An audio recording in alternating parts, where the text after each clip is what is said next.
पुढची महत्त्वाची बातमी, हिंगोली जिल्ह्यातील अनेक जलाशयांची पातळी आता खालावत चाललेली आहे। वेळीच पाऊस दाखल न झाल्यास प्रत्येक गावात पाणी टंचाईचं संकट घोंगावण्याची शक्यता आहे। औंढा शहराची तहान भागवणारा औंढा तलाव निम्म्यावर जाऊन पोहोचलेला आहे। दरवर्षी मोठ्या प्रमाणात पाणीसाठा असलेल्या या तलावात यावर्षी पाण्याची पातळी खालावली आहे। या तलावातून आढावा घेतला आमचे हिंगोलीचे प्रतिनिधी गजानन बाणी यांनी। पाहूयात।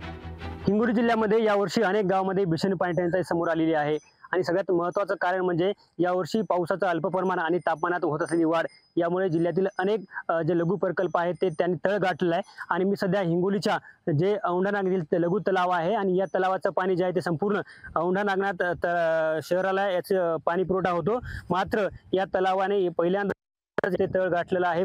पाण्याच्या प्रमाणात जे आहे ते मोठ्या प्रमाणात घट झालेली आहे आणि बघू शकता की मी ज्या ठिकाणी उभा आहे त्या ठिकाणी दरवर्षी मोठ्या प्रमाणात पाणीसाठा असतो, मात्र यावर्षी पहिल्यांदा जे आहे ते पाण्याच्या प्रमाणात मोठी घट होताना या ठिकाणी पाहायला मिळते।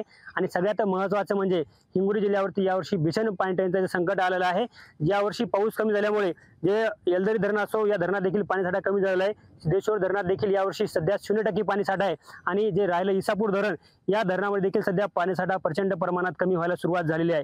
शेवटचा मे महिना आहे आणि या महिन्यामध्येच अनेक गावांमध्ये महिलांना जे ते पाण्यासाठी पायपीट करावी लागते। शासनाच्या वतीने अनेक गावांमध्ये टँकरने पाणी पुरवठा सुरू आहे सध्या, मात्र अनेक गावांमध्ये टँकरने पाणी पुरवठ्याची मागणी करून सुद्धा अनेक गावांमध्ये टँकर पोहोचलेत नाही। आणि आता शेवटचा महिना असल्याने अनेक तलाव जे आहे ते कोरडे टाकण्याच्या मार्गावरती आहेत आणि अगोदर जर लवकर जर मान्सून जर नाही आला तर हिंगोली जिल्ह्यावरती आता आणखी भीषण पाणी टंचाईचं संकट ओढावणार आहे। कॅमेरामन राजेश सोबत गजानन वाणी, लोकशाही मराठी, हिंगोली। लोकशाही मराठी, ऐका, पहा, जागरूक रहा।